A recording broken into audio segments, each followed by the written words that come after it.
Good evening, everybody.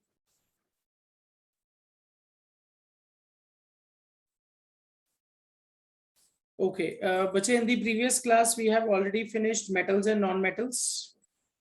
Metals and non-metals हम already finish कर चुके हैं. All right. So, बच्चे, today we'll be picking up some revision questions based on the chapter metals and non-metals. Metals and non-metals पे based कुछ हम जो questions हैं वो करेंगे आज, just for revision sake, because we have already finished the chapter. So, bache, question number 1. Bache, the questions that I have kept here, they have all come up in board exams. ये सारे question board exams में आ चुके हैं. So, in one way or the other, they are very important. And if we are able to go through them and revise them through, or if you are able to answer them, that means our concepts are clear related to the chapter. So, question number 1 is, a green layer is gradually formed on a copper plate which is left exposed to air for a week in a bathroom. What could this green substance be? So, bacha, you have a copper plate. It is exposed to moisture and air. After some time, what happens? It develops a green layer. तो बच्चे ये हमने chapter number 1 में भी पढ़ा था, under corrosion of metals. Okay, oxidation में हमने कोरोजन पढ़ा था, उधर भी हमने ये डिस्कशन की थी. बच्चे, what could this material be? Anybody? ये मटेरियल क्या हो सकता है? What is copper converting into? Copper का यहाँ क्या रिएक्शन हो रहा है? You have copper, all right, plus water plus CO2 plus oxygen. All right. So it is going to form basic copper carbonate. Basic copper carbonate, CuCO3 dot CuOH twice. This is the compound which is formed. Copper plus water plus CO2 plus oxygen. It will form basic copper carbonate.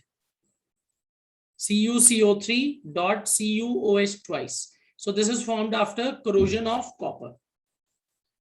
उसके बाद है बच्चे, a non-metal X exists in two different forms, Y and Z. Y is the hardest natural substance. Y क्या है बच्चे? Hardest natural substance, whereas Z is a good conductor of electricity. Identify X, Y and Z. हमने बच्चे metals non metals की properties में differentiation की थी, difference लिखे थे. तो बच्चे X के दो फॉर्म्स हैं, Y and Z. Y is hardest natural substance and Z is a good conductor of electricity. तो बच्चे what X, Y and Z could be?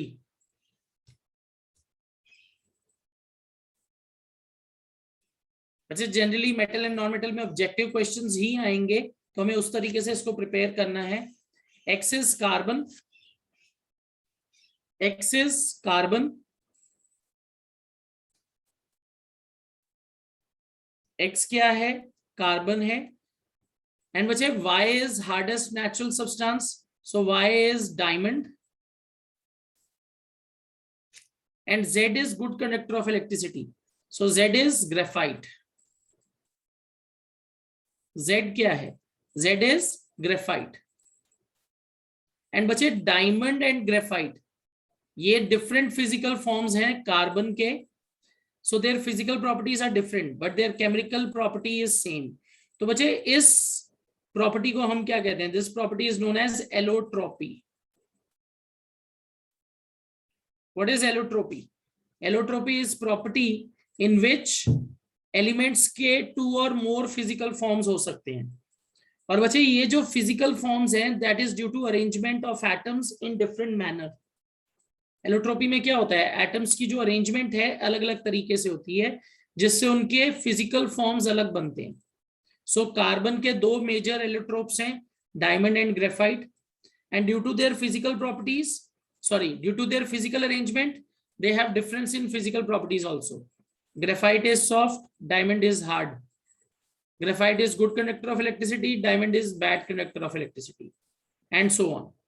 उसके बाद बचे question number 3, why does calcium float in water? अच्छा, ये question भी मैंने आपको लिखवाया था.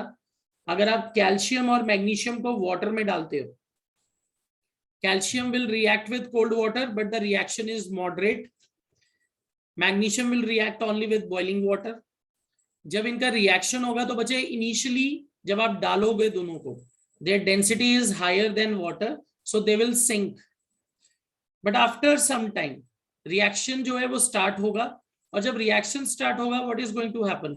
They will gradually float to the top of water. अब बच्चे क्वेश्चन ये ऐसा क्यों हो रहा है? The question is asking why metal which has a higher density in water starts floating. तो बच्चे इसका आंसर क्या होगा? We know that calcium reacts with water. Calcium reacts with water and it will form calcium hydroxide plus hydrogen. ये बनेगा. Alright. तो बच्चे ये जो हाइड्रोजन गैस बन रही है, ये जो हाइड्रोजन गैस बन रही है, it will stick to the surface of calcium. Hydrogen gas which is being formed sticks to the surface of calcium metal. और बच्चे जब वो कैल्शियम मेटल के सरफेस पे स्टिक कर जाएगी तो उसके बाद क्या होगा? Your metal is going to experience buoyancy. Your metal is going to experience buoyancy and it is going to rise up. ठीक है? So इसके पीछे रीजन क्या है? Metal which is reacting with water, it is producing hydrogen gas, and this hydrogen gas sticks to the surface of calcium. It can also stick to the surface of magnesium, as a result of which what is going to happen? They are both going to float in water.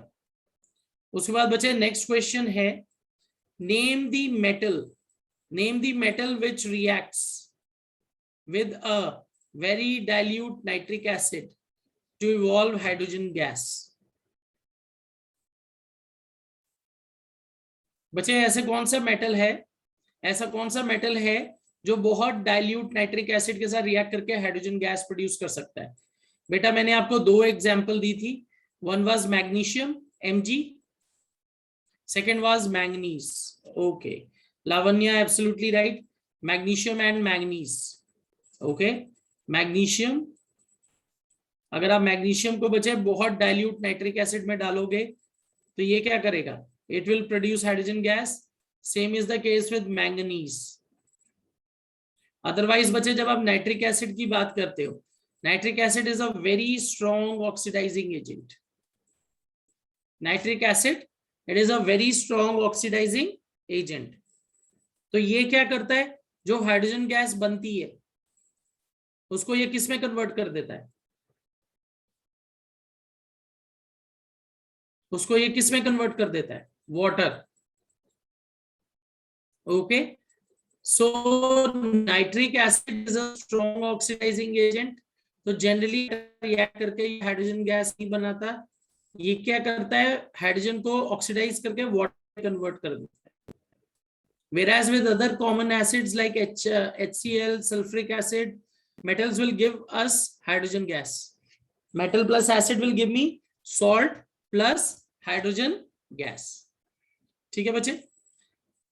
उसके बाद बच्चे next है, what is the valency of phosphorus with atomic number 15? Okay, all right. ये थोड़ा सा question बच्चे of हो गया है, ये क्लास 9 से आया है, पर ठीक है आप इसको आंसर कर सकते हो. फॉस्फोरस की क्या वैलेंसी होगी? Atomic number is 15.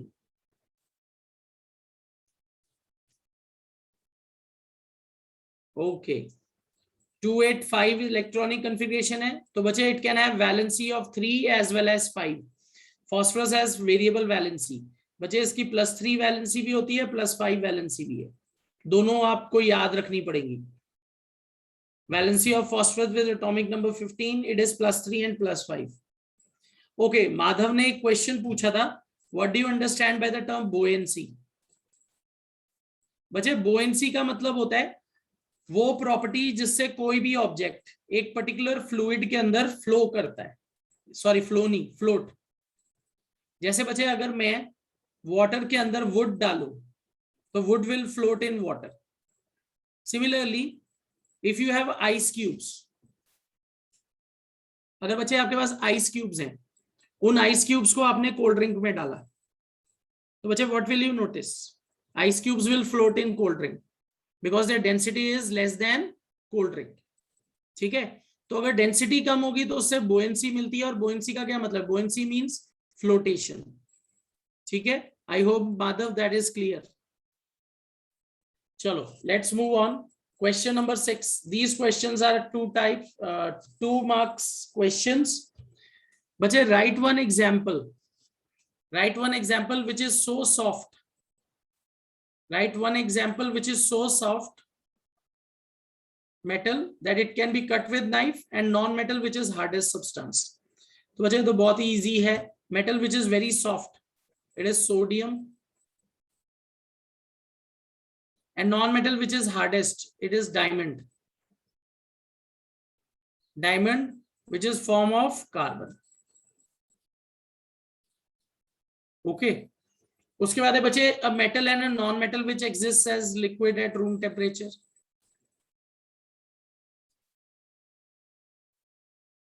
बच्चे कौन सा मेटल लिक्विड है रूम टेम्परेचर पे? Mercury.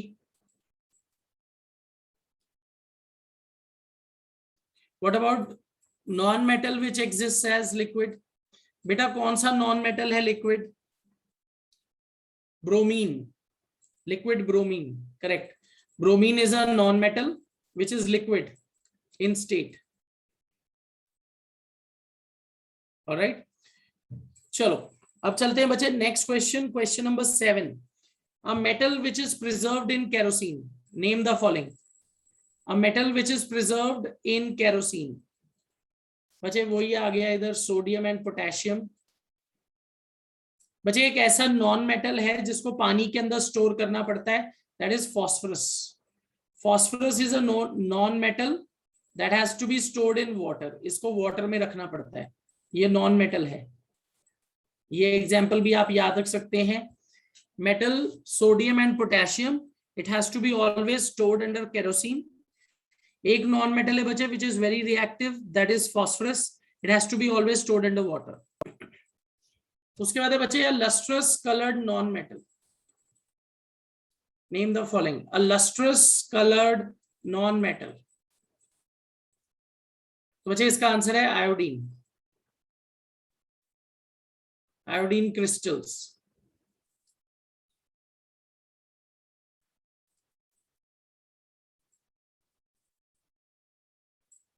All right, so it is a lustrous colored non-metal iodine crystal. अब बच्चे हम डायमंड की बात करते हैं तो कुछ भी लस्ट्रस है, पर बच्चे कई बार इस आंसर के पीछे कंट्रोवर्सी हो जाती है. वी से diamond when it is obtained from earth, it is in the shape of rock.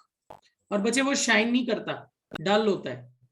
तो हमें क्या करना पड़ता है? उसको एक्चुअली कट करना पड़ता है. फिर वो लाइट को क्या करता है? रिफ्लेक्ट करता है, जिससे वो लस्ट्रस हो जाता है. तो बच्चे अगर आपसे कभी भी पूछा जाता है कि which non metal is lustrous, you can avoid giving answer of diamond. Diamond को रॉन्ग भी कंसिडर किया जा सकता है. तो नेचुरली कोई ऐसा मेटल जो क्रिस्टल की फॉर्म में हो और जो लस्ट्रस हो, तो बच्चे उसका आंसर है आयोडीन. तो आप कोशिश करिए कि डायमंड को अवॉइड करिए, क्योंकि बच्चे नेचुरली वो लस्ट्रस नहीं होता, उसको आर्टिफिशियली कट किया जाता है. Is that clear? क्यों हम डायमंड को आंसर नहीं देंगे? ऑलराइट, आगे चलते हैं. A metal which can melt while kept on palm. ये भी मैंने आपको दो एग्जांपल दिए थे, gallium and caesium. Gallium and cesium. Gallium and cesium are two metals which can melt.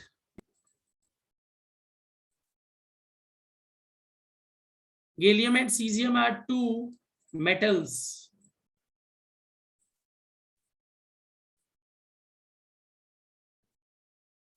उसके बाद है बच्चे metal which is poor conductor of heat. बच्चे can you name any metal which is poor conductor? Okay, Mudit is saying lead. That is absolutely right. Lead is a poor conductor. बच्चे अगर आप कोई reference book देखोगे तो उसमें mercury भी लिखा होगा.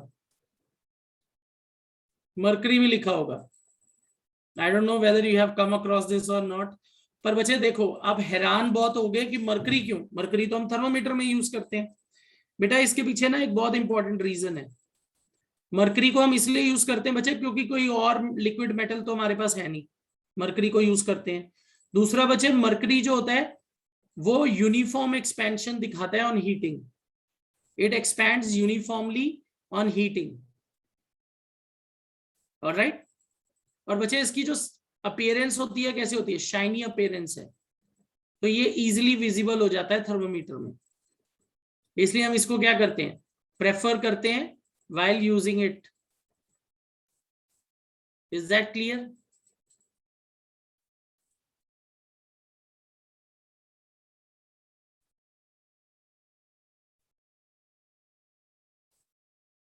बेटा थर्मोमीटर में हम मरकरी क्यों यूज कर रहे हैं, अगर वो पुअर कंडक्टर ही है, उसके वजह रीजन है बच्चे, it shows uniform expansion. Secondly जो इसका नेचर है, अपीयरेंस है, शाइनी है, तो आप उसको इजीली देख पाते हो मरकरी में, थर्मोमीटर में, इसलिए इसको यूज करते हैं, ऑलराइट। उसके बाद है बच्चे नेक्स्ट क्वेश्चन, देखो ये क्वेश्चन दोबारा आ गया, explain why calcium metal after reacting with water starts floating. Okay, ये हम ऑलरेडी कर चुके हैं। दूसरा कौन सा मेटल है, मैग्नीशियम, ये भी हमने कर रखा है। ओके, क्वेश्चन नंबर 9 बचे, give reason for the following, aluminium is considered, aluminium oxide is considered an amphoteric oxide. बचे why aluminium oxide is considered amphoteric oxide, because it reacts with both acid and base to form salt and water. Otherwise बचे अगर हम metal oxides की बात करें, जैसे calcium oxide है, magnesium oxide है,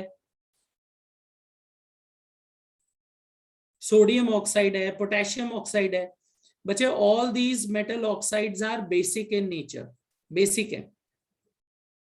पर बचे जब हम एल्यूमिनियम ऑक्साइड की बात करते हैं या जिंक ऑक्साइड की बात करते हैं, they are referred to as amphoteric oxides. Why? क्यों हम उनको amphoteric oxides बोलते हैं? Because they react with both acid and base to form salt and water.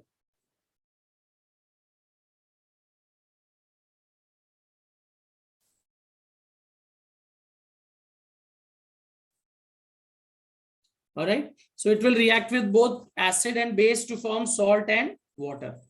ये भी रिएक्शन हमने लिखे थे बच्चे, Al2, okay, let's pick up an example. Al2O3 plus HCl, it will give me AlCl3 plus water. उसके बाद बचे Al2O3 plus NaOH, it will give me NaAlO2 plus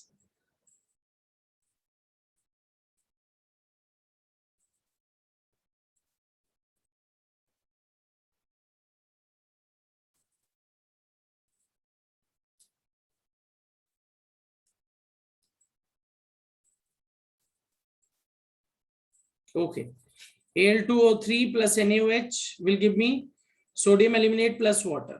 उसके बाद है बच्चे next, ionic compounds conduct electricity in molten state. बच्चे जो ionic compounds हैं वो मोल्टन स्टेट, यानी जब आप उन्हें मेल्ट करोगे तब वो करंट को कंडक्ट करते हैं।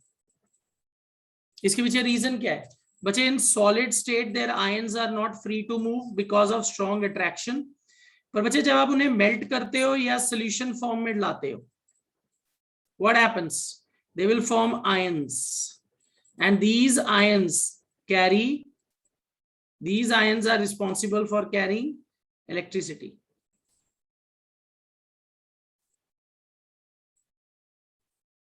अगर आप बच्चे मोल्टन फॉर्म में नहीं लोगे आयनिक कंपाउंड या उसको पानी में नहीं मिलाओगे, तो अगर सॉलिड फॉर्म में ले लिया तो उसके अंदर करंट पास नहीं होता, क्योंकि ions are not free to move, ये चीज याद रखनी है। उसके बाद देखिए बच्चे क्वेश्चन नंबर 10,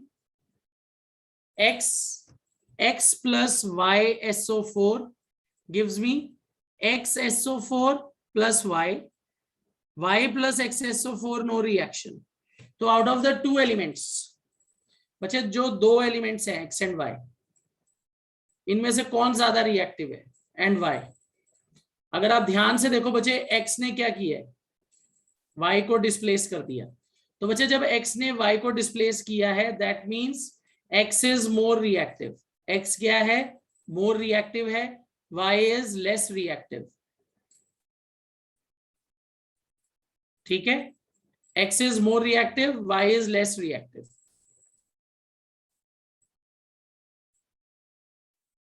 उसके बाद है बच्चे question number 11, what is an alloy? Okay, just a moment बच्चे, ये क्वेश्चन आपको अब रिमूव हो गया है, it is removed. This is from corrosion part in the metal non metal portion, ये रिमूव हो चुका है, तो इसको छोड़ सकते हैं। Using the electronic configuration, using the electronic configuration, explain how magnesium atoms combine with oxygen atom to form magnesium oxide.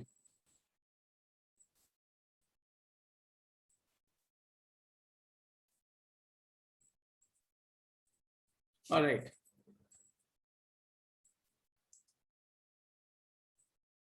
बच्चे क्वेश्चन नंबर 10 बी पार्ट तो हम ऑलरेडी कर चुके हैं यहाँ। Out of the two elements X and Y which is more reactive and Y, 10th का B part तो कुछ भी नहीं है। इसमें क्या हुआ है, एक्स ने वाई को डिस्प्लेस कर दिया, तो x is more reactive. Is this clear? X is more reactive क्योंकि एक्स ने वाई को डिस्प्लेस कर दिया है। इज दैट क्लियर सिमरन?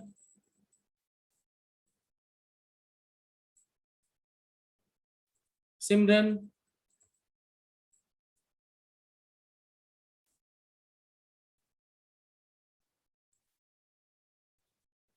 बेटा वो जो y प्लस XSO4 नीचे दिया हुआ है वो ऊपर वाले ही सेम उसी से रिलेटेड है कि मेरे पास X मेटल है, उसको मैंने YSO4 मेटल सॉल्ट सोल्यूशन में डाला, तो उन दोनों में रिएक्शन हो गया, I got XSO4 plus Y। तो क्या मैं इस रिएक्शन को रिवर्स कर सकता हूं? वही मैंने नीचे लिखा है। तो इसका आंसर क्या है? No reaction. तो it simply means X is more reactive than Y।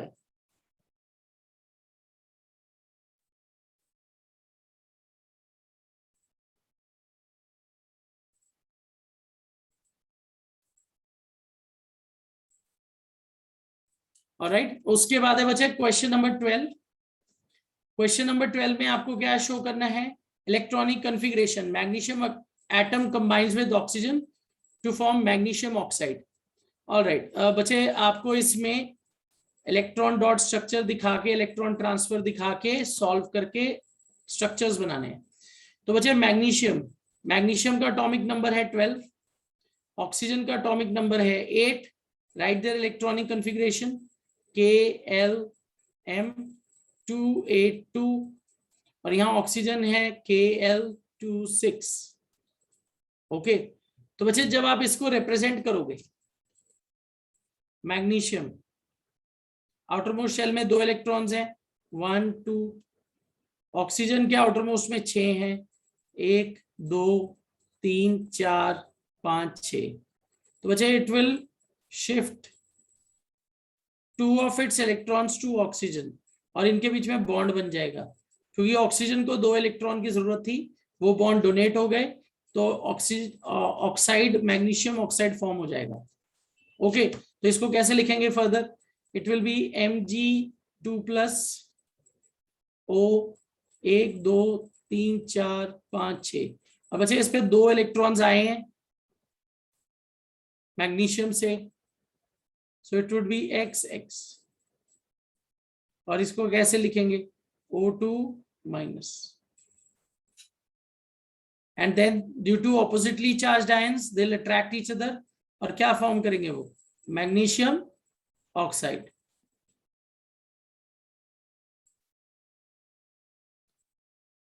Alright, ये तो बच्चे हमने प्रीवियस क्लास में कर लिया था। चलो अब आगे चलते हैं। When a metal X is treated with cold water, बच्चे आपके पास एक मेटल X है, इसको कोल्ड वाटर से ट्रीट किया, it gives a base Y with molecular formula XOH। Okay, इसमें क्या मॉलिक्यूलर फॉर्मूला बना है बच्चे? XOH। अब बच्चे यहाँ एक हिंट है, देखो molecular mass is 40. If I look carefully, XOH, बच्चे हाइड्रोजन होता है 1U, ऑक्सीजन होता है 16U, तो बच्चे इन दोनों का मास टोटल कितना आ गया 17U, तो मतलब टोटल 40 है, तो 40 माइनस 17 23U। बच्चे 23 किसका मास होता है, 23 इज मास ऑफ सोडियम, तो आपको यहाँ हिंट मिल गई, it is NaOH। Okay, so metal X, it is treated with cold water, it gives a base Y with molecular formula XOH and it liberates a gas Z which easily catches fire। तो बच्चे X is sodium, base Y is NaOH, हमने उसके molecular mass से इसको जज कर लिया, and liberates a gas, Z is H2। इस तरीके से आइडेंटिफाई करना है।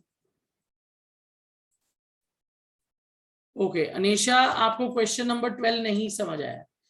बच्चे आपको इलेक्ट्रॉनिक कॉन्फ़िगरेशन यूज करके दिखाना है कि मैग्नीशियम एटम ऑक्सीजन के साथ कैसे कंबाइन होता है।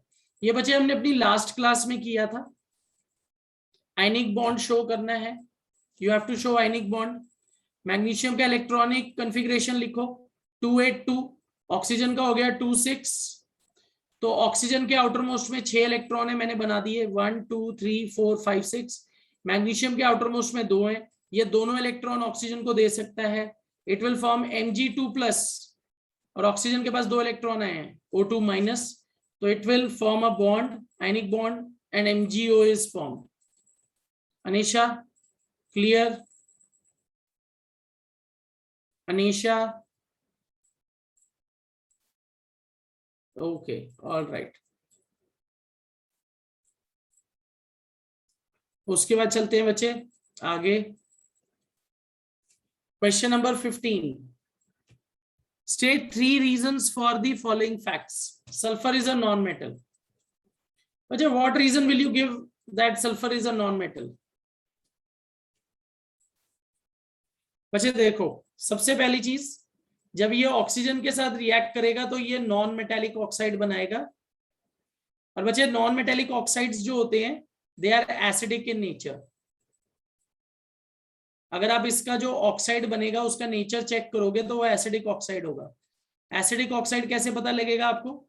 जैसे बच्चे सल्फर डाइऑक्साइड बन गया, मैंने सल्फर को एयर में बर्न किया, इसमें सल्फर डाइऑक्साइड बन गया, dissolve it in water, it will form sulphurous acid H2SO3।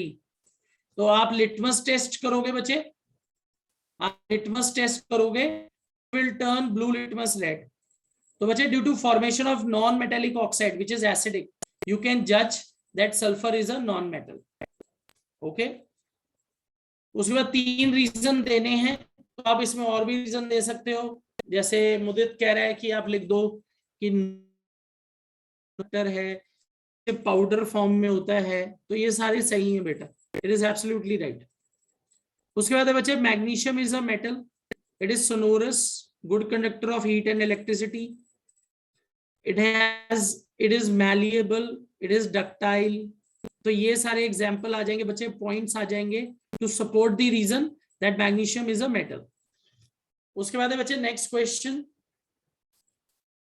Okay देखो, इसमें ये लिखा है one of the reasons must be supported with a chemical equation. तो बच्चे सल्फर में मैंने ऊपर लिख दी है, sulphur dioxide plus water gives me sulphurous acid which is acidic oxide, तो ये नॉन मेटल है।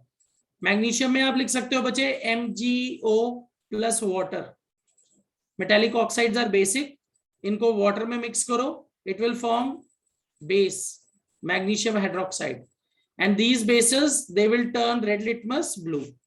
तो इसमें आप ये केमिकल इक्वेशन लिख सकते हो। इनका रिएक्शन जो होगा ऑक्साइड का, जो इनका बनेगा वाटर के साथ। Is this clear?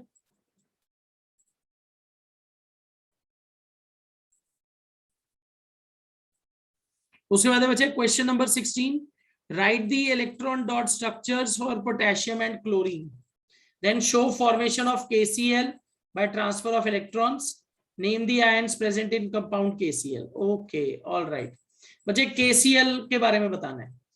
तो बच्चे जब आप पोटेशियम की बात करते हो, पोटेशियम का एटॉमिक नंबर है 19, Cl का एटॉमिक नंबर है 17, इलेक्ट्रॉनिक कॉन्फ़िगरेशन लिखिए KLM 288N1, chlorine is KLM 287। तो बचे क्लोरीन के आउटर मोस्ट में 7, पोटेशियम के 1, तो आप इसका इलेक्ट्रॉन डॉट स्ट्रक्चर बनाओ। Potassium outermost shell 1 electron, and in chlorine you have 7, 1 2 3 4 5 6 7, और ये बचे इधर ट्रांसफर होगा। ठीक है, तो बचे यहां क्या बनेगा, K प्लस,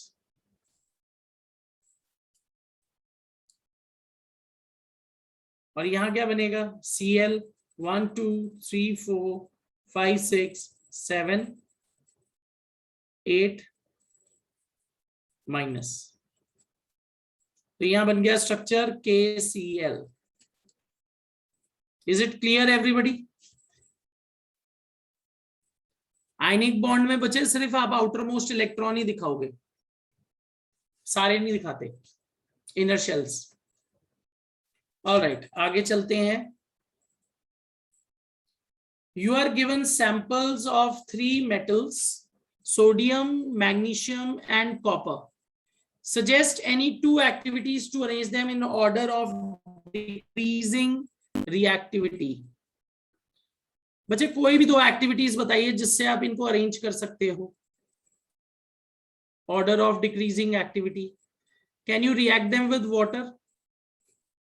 वाटर के साथ रिएक्शन देख सकते हैं इनका। वजह सोडियम को तो कोल्ड वाटर में ही डालोगे, उसका बहुत रिएक्टिव नेचर है। with cold water no reaction, copper with cold water no reaction। Magnesium और कॉपर बीच में कैसे डिसाइड करोगे? Put them in hot water, तो बच्चे मैग्नीशियम रिएक्ट कर जाएगा, कॉपर तब भी नहीं रिएक्ट करेगा।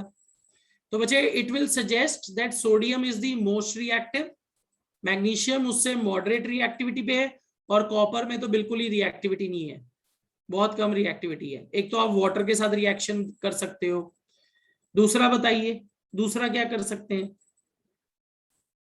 एक तो वाटर के साथ रिएक्शन हो गया,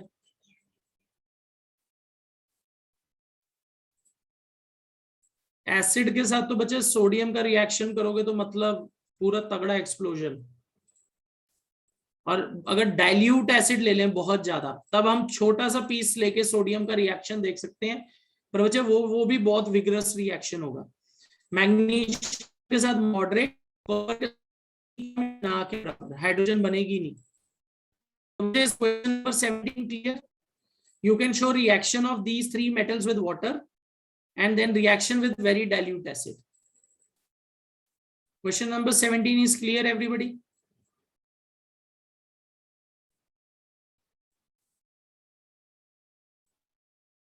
Question number 17. All right. Chalo. You are provided with a magnesium ribbon and sulfur powder. Explain with help of an activity that metal oxides are basic and non-metal oxides are acidic in nature. आकृति question number 17 में आपको 3 metals दिए हैं, sodium, magnesium, copper. आपको कोई भी 2 activities suggest करनी है ताकि आप इनको रिएक्टिविटी सीरीज के ऑर्डर में अरेंज कर सको।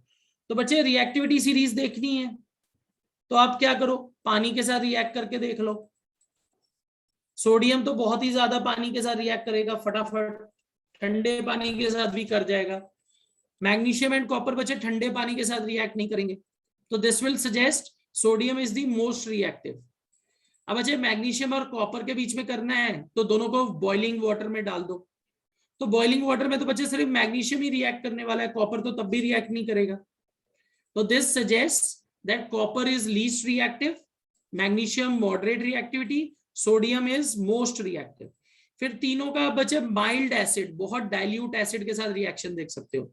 सोडियम का सबसे तेज होगा, मैग्नीशियम का उससे कम, कॉपर का बिल्कुल भी नहीं, अगर आप HCl वगैरह ले रहे हो डाइल्यूट। आकृति, इज क्वेश्चन नंबर 17 क्लियर?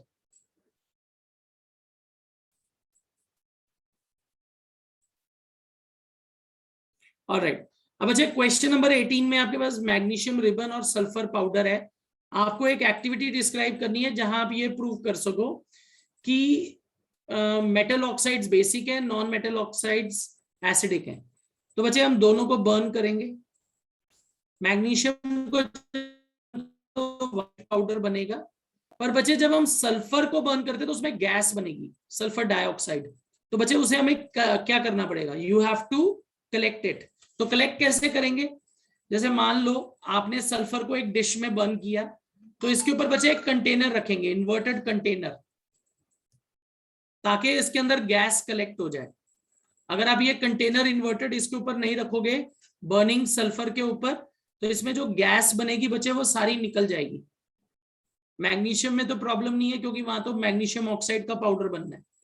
तो you will collect it in a glass jar by burning sulphur, उसके ऊपर इन्वर्टेड ग्लास जार रखोगे, उसमें गैस कलेक्ट हो जाएगी। फिर बच्चे इस ग्लास जार के अंदर आप क्या करोगे, जिसमें गैस है, इसमें मॉइस्ट ब्लू लिटमस पेपर को डिप करोगे।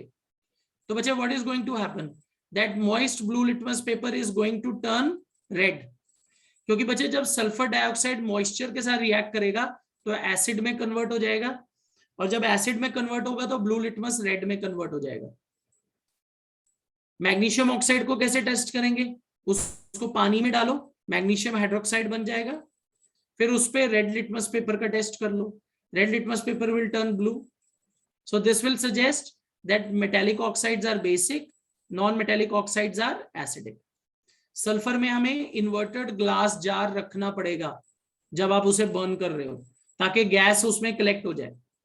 अगर आप उसे कवर नहीं रखोगे तो सारी गैस निकल जाएगी, फिर टेस्ट क्या करोगे। इज दिस क्लियर एवरीबडी, बताइए।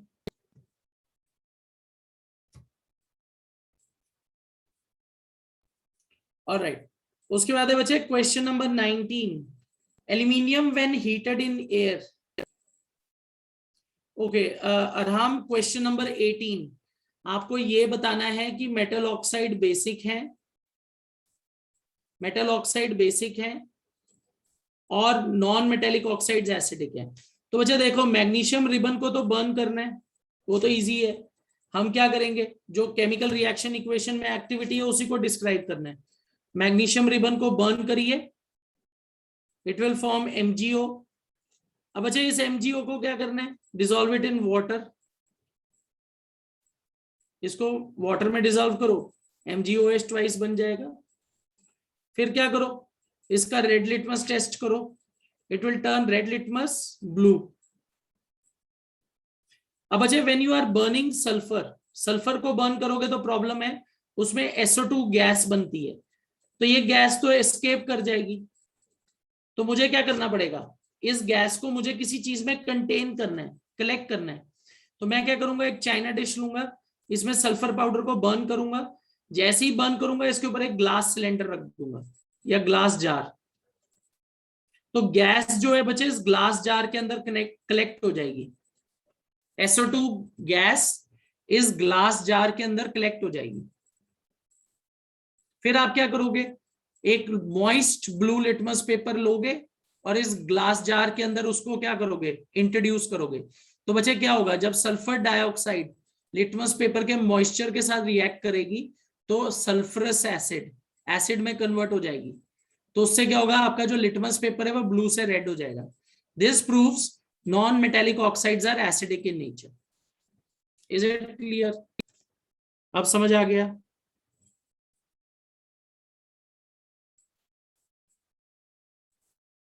ऑल राइट, ठीक है, ओके चलो। अब अच्छा question number 19, write balanced equations for the reaction aluminium when heated in air, name the product। बच्चे aluminium plus oxygen, it will form Al2O3।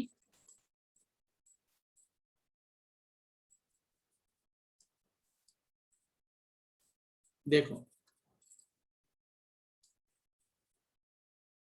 बच्चे, एल्यूमिनियम को हमने हीट किया,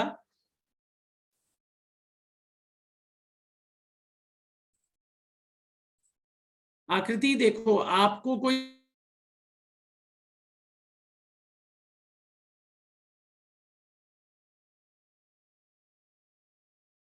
हो जो हमने प्रॉपर्टीज पढ़ी हैं, क्लियर?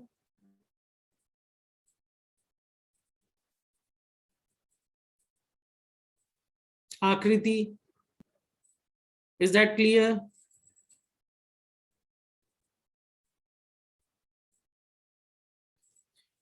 ओके, उसके बाद है आयरन विद स्टीम। बच्चे आयरन विद स्टीम क्या है? हाँ जी आकृति। Good evening sir. हाँ जी सर अभी जो आपने बताया सर प्लीज़ रिपीट कर दीजिए सर, आपकी आवाज़ नहीं आ रही थी। बेटा, क्या रिपीट करना है? एक्टिविटी? नो सर, सर मेरा क्वेश्चन था कि सर बस यहाँ पे मेटल रिबन, मैग्नीशियम रिबन और सल्फर पाउडर ही है सर। अगर सर कोई और मेटल ऑक्साइड और नॉन मेटल ऑक्साइड को चेक देखो करना बच्चे, हो तो? मेटल ऑक्साइड्स के साथ तो कोई दिक्कत ही नहीं है ना। मेटल ऑक्साइड में तो सॉलिड फॉर्म में मिलेगा हमें वो। यस। प्रॉब्लम होगी नॉन मेटल ऑक्साइड्स में। नॉन मेटल ऑक्साइड्स गैसियस होंगे, वो गैस की फॉर्म में बनेंगे, और गैस को अगर हम रोकेंगे नहीं तो वो तो उड़ गए, गैस तो निकल जाएगी। तो हमें गैस को कंटेन करना पड़ेगा किसी चीज में, तभी तो टेस्ट कर पाएंगे। Yes sir. जैसे देखो, अगर आप जिंक को हीट करोगे, जिंक ऑक्साइड बन गया तो पाउडर बनेगा, उसको तो आप पानी में मिला के टेस्ट कर लोगे। पर अगर आपका नॉन मेटेलिक ऑक्साइड है, वो उसको बर्न करोगे, वो गैस ही बनाएगा। जैसे नाइट्रोजन है, नाइट्रोजन डाइऑक्साइड बन गई, सल्फर से सल्फर डाइऑक्साइड ट्राइऑक्साइड बन गई, कार्बन से CO2 बन गया। तो बच्चे इनको तो कंटेन करना पड़ेगा ना। अगर कंटेन नहीं किया तो टेस्ट कैसे करेंगे? यस समझ सर। गए? तो यस। आप ये एक्टिविटी यूज कर सकते हो। कोई जरूरी नहीं है एनसीईआरटी की बुक में दी होगी, नहीं दी कोई बात नहीं। अपने हमें जो प्रॉपर्टीज पता है, हम उस बेसिस पे एक्टिविटी डिजाइन कर सकते हैं। क्लियर? Yes sir. ऑलराइट, चलो। फिर है बच्चे आयरन विद स्टीम। अब बच्चे when you talk about iron with steam, it is Fe plus water. तो इसमें बनेगा Fe3O4 प्लस हाइड्रोजन। ये तो मैंने आपको उस दिन बताया भी था। It is magnetic oxide of iron. It is a very important reaction, iron plus steam. और मैंने आपको बताया था बच्चे, ये किसका मिक्सचर है? FeO डॉट Fe2O3 इसका मिक्सचर है, इसलिए हम इसको Fe3O4 लिखते हैं। So it is 3Fe 2H2O, 2H2O और 4H2O, 4H2O। ओके। फिर है बच्चे कैल्शियम विद वाटर। ये तो दोबारा आ गया, कैल्शियम स्टार्ट्स फ्लोटिंग। ओके, तो ये तो हम ऑलरेडी कर चुके हैं। आगे चलते हैं, dilute sulphuric acid with aluminium powder.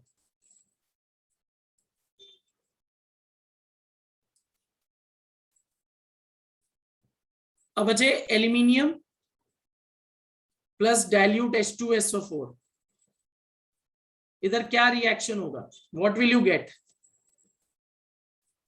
You will get Al2SO4 thrice plus hydrogen gas. इसको बैलेंस करिए।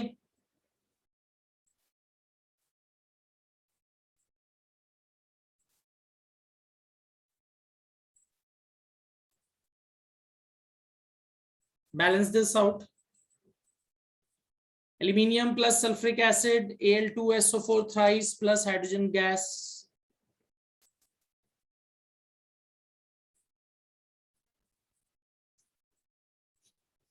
Aluminium is 2, sulfur is 3. बचे I can put 2 here, 3 here. तो aluminium और सल्फेट बैलेंस हो गया. Hydrogen is 6, so 3.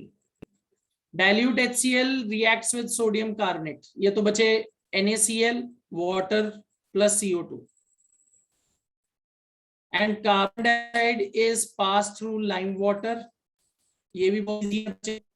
CO2 pass through calcium hydroxide. It will form calcium carbonate plus water. तो बच्चे यहाँ मिल्की व्हाइट प्रेसिपिटेट बनेगा कैल्शियम कार्बोनेट का। उसके बाद बच्चे क्वेश्चन नंबर 21। बच्चे यहाँ आपको मैग्नीशियम ऑक्साइड का आयनिक बॉन्ड शो करना है ये हम ऑलरेडी आज के सेशन में ही पहले कर चुके हैं, magnesium and oxygen, magnesium oxide. उसके बाद बचे name the solvent in which ionic compounds are generally soluble. बचे ionic compounds are generally soluble in solvents. तो बचे आप लिख सकते हो ionic compounds are soluble in water, ionic compounds are soluble in water, ठीक है। उसके बाद है बचे why are aqueous solutions of ionic compounds able to conduct electricity. बचे ये भी हमने प्रॉपर्टीज में डिस्कस किया था। आयनिक कंपाउंड्स को जब आप पानी में मिलाते हो, दे फॉर्म आयंस। और बच्चे ये जो आयंस हैं they are able to carry charge from one place to another. So that is the reason ionic compounds when they are dissolved in water they are able to conduct electricity, ठीक है। तो बच्चे ये properties हमने पहले भी discuss की थी। Alright, okay. तो बच्चे अब इसके बाद लॉन्ग आंसर क्वेश्चंस हैं। ऑलराइट, बच्चे इसके अंदर क्वेश्चन नंबर 23 जो है ना, this question can be done once we do carbon and its compounds. ये कार्बन एंड इट्स कंपाउंड्स जब हम एक बार कर लेंगे उसके बाद क्वेश्चन नंबर 23 होगा। Silver and copper lose their shine when exposed to air. तो बच्चे this is based on corrosion. Copper का तो हमें पता ही है, it will form basic copper carbonate. Silver will react with hydrogen sulphide H2S and it will form Ag2S plus hydrogen. तो ये कोरोजन है सिल्वर की।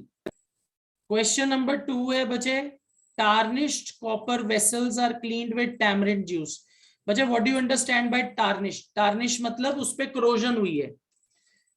तो बचे corrosion of copper is due to basic copper carbonate. तो अगर मैं उसमें टैमरिंड जूस लगाता हूं, टैमरिंड इज एसिडिक, तो बचे वो जो बेसिक सॉल्ट है वो एसिडिक सब्सटेंस के अंदर डिसॉल्व हो जाता है। As a result it is neutralised, you can say, or it is removed. Then aluminium is more reactive than iron, yet there is less corrosion of aluminium as compared to iron when both are exposed to air. बच्चे, can anybody give me answer of question number 3? बहुत ही basic question है। Okay, aluminium is more reactive but it will show less corrosion than iron. हाँ जी, बोलो बेटा। Use करते हैं तो उसके ऊपर पहले से ही हम कोई उसका जो कोरोशन होता है वो वाला मटेरियल आ जाता है, तो उसके बाद उसका कोरोशन कम हो जाता है, ज्यादा नहीं होता उनका कोरोशन। ओके बच्चे, आपका जो आंसर है ना इट इज अबाउट 80% करेक्ट। देखो, when you talk about corrosion of aluminium it will form a inert layer of aluminium oxide. और बच्चे अगर आप नोटिस करोगे ये जो एल्यूमिनियम ऑक्साइड की लेयर है it will stay on the surface of aluminium, वो एल्यूमिनियम के सरफेस पे रहता है। पर बच्चे जब आयरन की कोरोजन होती है, आयरन की रस्टिंग होती है, यू विल नोटिस रस्ट जो होता है बच्चे पाउडर की तरह होता है जो इजीली रिमूव हो जाता है। As a result it will continuously expose surface of aluminium to fresh oxygen and water. तो बच्चे उसमें रस्टिंग लगातार चलेगी, it can not stop. This is the reason aluminium shows less corrosion. Okay, aluminium develops inert layer of aluminium oxide which sticks to the surface, वो surface से उतरती नहीं है, तो उससे fresh metal बचे corrosion से बच जाता है, तो उसमें slow होती है corrosion, although it is reactive पर corrosion रुक जाती है एक तरीके से। पर बचे आयरन में जो corrosion है उसमें rusting हो रही है, उसमें जो rust बनता है it is powdery substance which is easily removed। तो fresh iron जो है continuously expose होता रहता है and it undergoes corrosion बिना रुके। Alright, that is the answer. बच्चे क्वेश्चन नंबर 23 में कोवेलेंट कंपाउंड्स बोले गए हैं, तो ये हम एक बार जब कार्बन कंपाउंड्स कर लेंगे तब इसका आंसर कर पाएंगे, अभी नहीं कर पाएंगे। ऑलराइट, एंड बच्चे this portion this is based on metallurgy, ये इस बार हमारे सिलेबस में नहीं है, और this is something that can be left. Alright, तो बच्चे दिस इज इट। यहाँ हमारे जो मेटल एंड नॉन मेटल के हमारे सिलेबस से रिलेटेड क्वेश्चंस थे मेजर, वो आज हमने सारे डिस्कस कर लिए हैं। बच्चे in this worksheet there are questions based on carbon and its compounds also. तो बच्चे मैं ये जो वर्कशीट है आपके साथ अभी शेयर कर दूंगा आज ही। So once we will finish carbon and its compounds, तो जो ये क्वेश्चन है वर्कशीट में ये भी डिस्कस हो जाएंगे। So as of now what you can do, आप इन मेटल नॉन मेटल वाले जो क्वेश्चंस हैं उनको रिवाइज कर सकते हो। Carbon and its compounds can be done later on once we finish the chapter. Alright. See Madhav, metallurgy का क्या मतलब होता है? Metallurgy is the portion which has been removed from your metal non metal chapter. Metallurgy में हम क्या करते हैं? मेटलर्जी में हम अलग अलग प्रोसेसेस करते हैं जिससे हम मेटल को ऑब्टेन कर सकें from their ores, extraction, refining, minerals, ores etcetera. वो बच्चे पोर्शन रिमूव हो चुका है इस बार, ठीक है? तो वो हमारे सिलेबस में नहीं है। मैं ये वर्कशीट आपके साथ शेयर कर दूंगा बच्चे, you can keep it for your reference. Carbon and its compounds वो इसी वर्कशीट में आपके पास आ जाएंगे। Once we finish carbon and its compounds, then we will discuss this worksheet once again. ठीक है बच्चे? Is that clear everybody? Okay. So बच्चे, I'll be ending this session here. Please revise it through.